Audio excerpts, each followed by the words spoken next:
I called today's talk, change the channel. You know, because if you don't like what you're seeing, change the channel. Quit watching shows you don't like. Quit watching the shows that don't work, that don't remind you of the good that you are. Quit watching those shows. You know, some of us are addicted to the news. And rarely does the news remind us of the good that we are. Click, click, click. And I'm not here to criticize the news, but if you can't handle it, cut it out. I have a lot of friends who can't handle it because they find themselves, all of a sudden they realize how special they are because they know about world events. Well, world events are nice to know, but your opinions about them really don't matter. Click. Click. Oh, another opinion. Click, click, click. Change the channel. I'm not here to tell you what show to watch. But I will tell you, find the shows that you have the correct frequency with. Because that's what all TV and radio is. It's about a frequency. It's the airwaves. But you want the ones that remind you that you are good. And that you are good all the time. And, often a religious show will not remind you that you are good. Often, I've heard a lot of religious shows that tell me I'm going to hell. I don't care, click. Because if I continue to watch, I'm going to start believing it.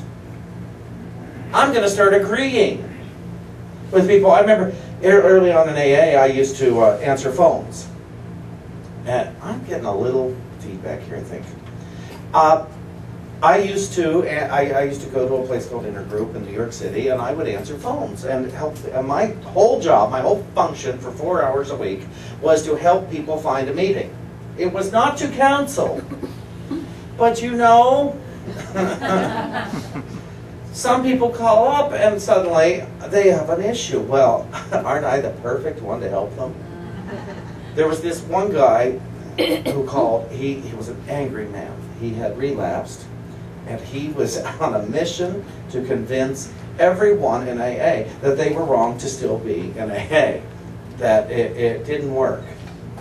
And one day I stayed on the phone just a little too long with him, and I started to believe him. I found I was agreeing. I had to go in and get counseling from the head person after I hung up that phone. And I realized, change the channel. Do not stay invisible with someone who isn't offering you what you want. There are so many people in the world who offer us what we want. There are so many. We have a lot of friends, and even the ones who seem to be offering us what we don't want, what they're doing is guiding us to the ones who do have it. The ones who are offering, who aren't offering us what we want, they're saying to us, I don't have it to give you, go elsewhere. Yeah. That's what they're saying. Listen to them and leave. Change the channel. Listen to those people who are saying, I don't have what you want today. Stop trying to make them have what you want. And we wonder why we create enemies, why we have resentments. It's because we're not listening to our friends who say, I don't have what you want today. I just don't have it. I'm not offering it to you. You need to go elsewhere. And when it turns ugly, what happened? What happened? But I have what you want, but I have what you want. I'm sure I must have what you want. No, you don't. In all of your glorious spirituality, there are days that your friends don't want your glorious spirituality, and they're telling you they don't want to share in it with you. Stop trying to convince them. Be the love of God in action, and keep claiming what you want. Keep claiming what you want. Change the channel. We have how many channels? How many channels do we have to choose from? There's no reason to stay in a frequency that isn't reminding me that I'm good, that I'm not having a lot of fun with, that I'm not laughing. Or even having a good cry. A good, healthy cry. Whatever it is, but it's still reminding me of my possibility. Of how I am good. Now, when I first chose this talk title, I really didn't know what it was about. I just knew it was about change the channel. And the talk titles come to me, I put them down on the schedule, and then we find out what they're about. And I found out this is about forgiveness. I discovered that this talk title is about forgiveness. And my new favorite book, Dynamics for Living, Charles Fillmore, Unity's co-founder. And I opened it up because I was looking about change. And forgiveness is all about change. In case you didn't know. Because once you are in forgiveness, you're out of unforgiveness. And Charles Fillmore defines forgiveness as a process of giving up the false for the true. Well, that's simple. That's easy, clear, concise. Giving up the false for the true.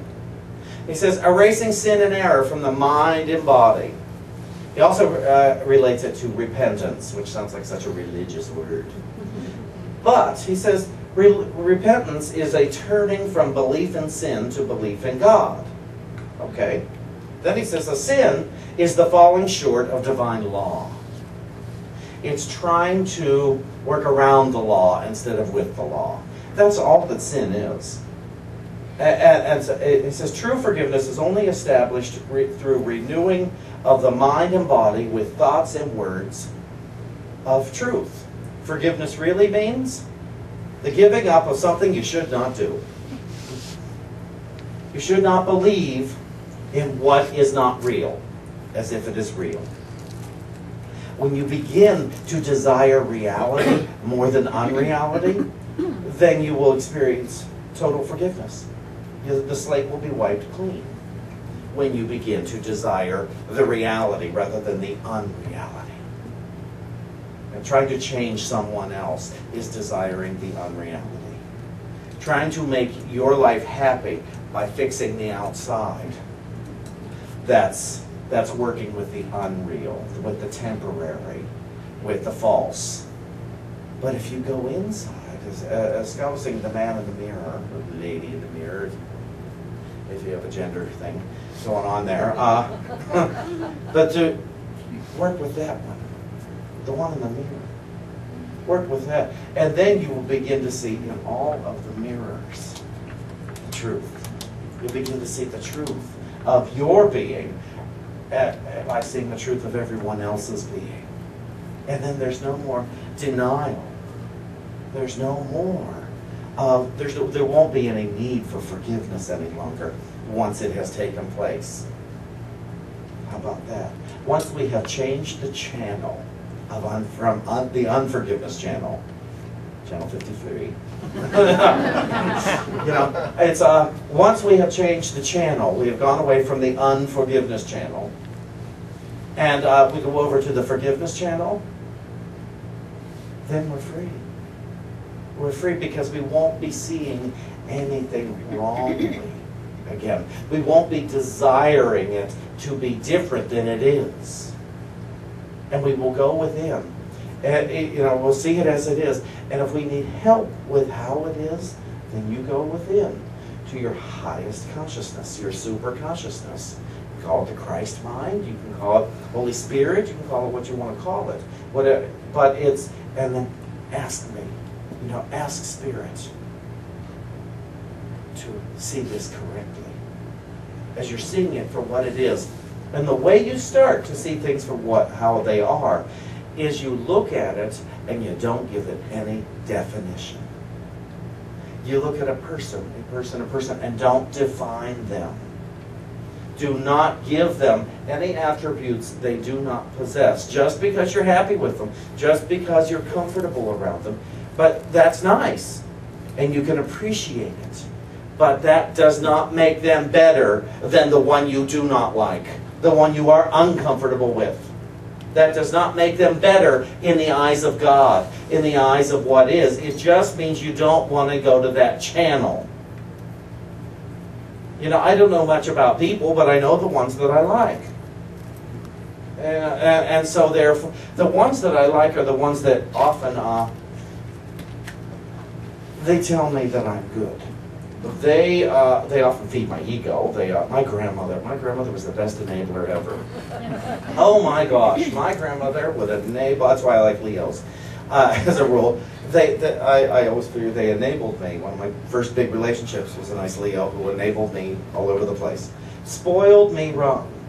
Told me that I was good. Treated me like a prince. Rarely ever told me there was anything wrong with me. At the same time, did not constructively help me to fit into society. Did not necessarily. So it's not that these were bad people. They just weren't objective with me. You know, I often like the ones who aren't objective. You know, just tell me I'm wonderful all the time. And then I walk up, and then I come across somebody, some fool, who doesn't agree. And I don't know what happened. Why don't they like me? Why don't they think I'm a prince? Why don't they think I'm great? How come they don't want to talk to me? How come they're just not interested? And I get very confused. And over the years I had to learn, I'll go to God. Just go to God. God will tell you the truth about yourself. And God will tell you that you're wonderful. God will tell you that you are absolutely wonderful. God will also tell you that you must lay aside all of your judgments and all of your opinions. You must change the channel. You must forgive. And it's not forgive for God's sake. It's forgive for yours and everyone else's sake. Forgive, the forgiveness of debts. Charles Fillmore talks about it in this chapter. And he talks about the forgiveness of debts. That we must all release every debt. There's an affirmation here I really like.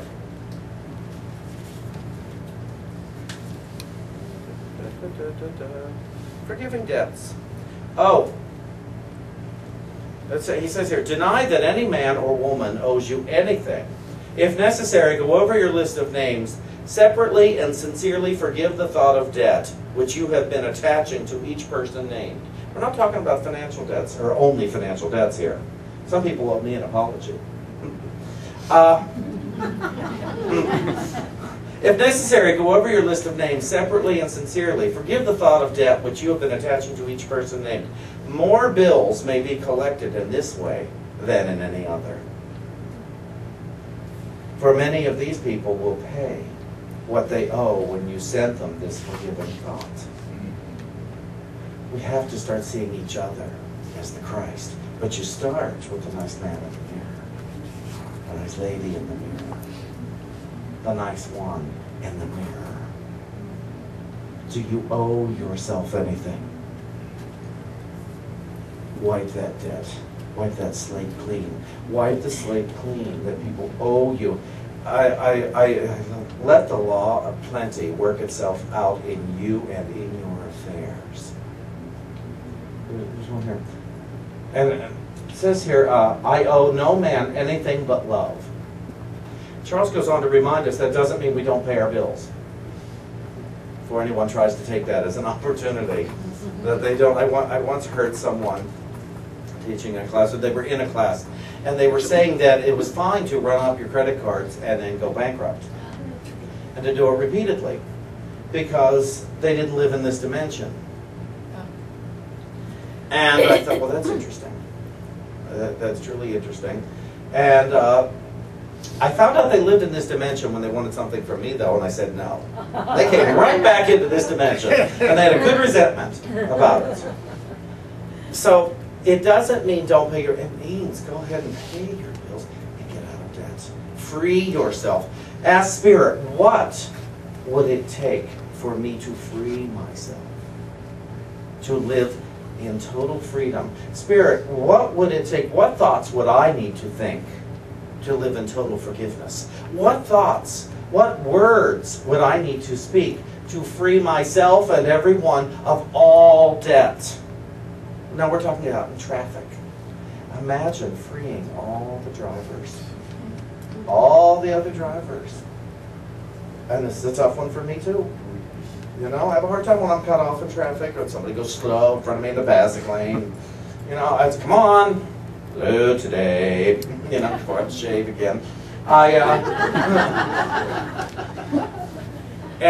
to forgive them, to totally forgive them. Eric Butterworth, one of Unity's great ministers, said about traffic, wave them through and watch them smile. Wave them through and watch them smile. Wouldn't you like to be free enough to do that mentally, emotionally? To let all the drivers be the drivers. When I start to get anxious on the road, I've now, especially if I'm driving on the Merritt at night, I've heard no animal shall come to any harm as a result of my car or my driving or any other car or anyone else's driving, and no harm shall come to my car as a result of any animal or any other drivers. And then I drive in peace. When I'm on 95, it's usually love, love, love. Because I notice I'm starting to have thoughts. Thoughts that tell me that I'm in danger, that I could be inconvenienced by an accident. So I have to stop that thought mid-thought. Love, love, love, love, love. You don't want to be right about what's wrong about the world. Trust me. If you've forgotten, I want to remind you, you don't want to be right about what's wrong with the world. Change the channel. Change the channel when you start to see what's wrong with the world.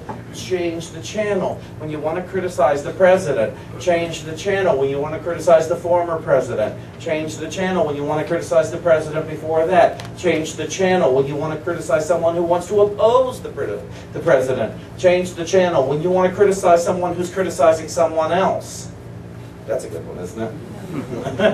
Oh, and our holiness. I will criticize you for being unholy. Crazy people. Crazy. Change the channel. Change the channel. Change the thought. Get into a different frequency. Become willing today to join a different frequency. That's why, I think most of you have heard I'm going to have a radio show. It starts August 10th. And it's called The Good Show with Reverend Shawn. Wednesday nights, 9 o'clock. But it'll also be web streaming on 1350 AM, your AM dial in Connecticut, or www.lnk.com for web streaming. And it's The Good Show. And the purpose of the function of this show is to remind us that we are good. To remind us. Because it seems that we need reminders all the time. Because somehow, I don't know about you, but my frequency often goes back, through no fault of my own, to reminders of who I am not. And so I've got to consciously change the channel to remind me of who I am. And so on that same channel reminds me of who you are. Gang, we have a choice to make. We have an opportunity to take. We're clear on this. We have a choice to make and an opportunity to take. We always have the ability to make a choice to change the channel to what is real. And we have an opportunity to take that choice. We have an opportunity to see everything exactly as it is. We have an opportunity to have a whole lot of fun and to really choose what we want, not because we are a victim of what we've had, but because now I say, oh, this is what I want now. This is what I want. And you take a breath and you say, Spirit, tell me what I would need to think to have it in the greatest integrity. Take my opportunities with the greatest of love and joy and peace, knowing that God is in every one of us. Thank you so much.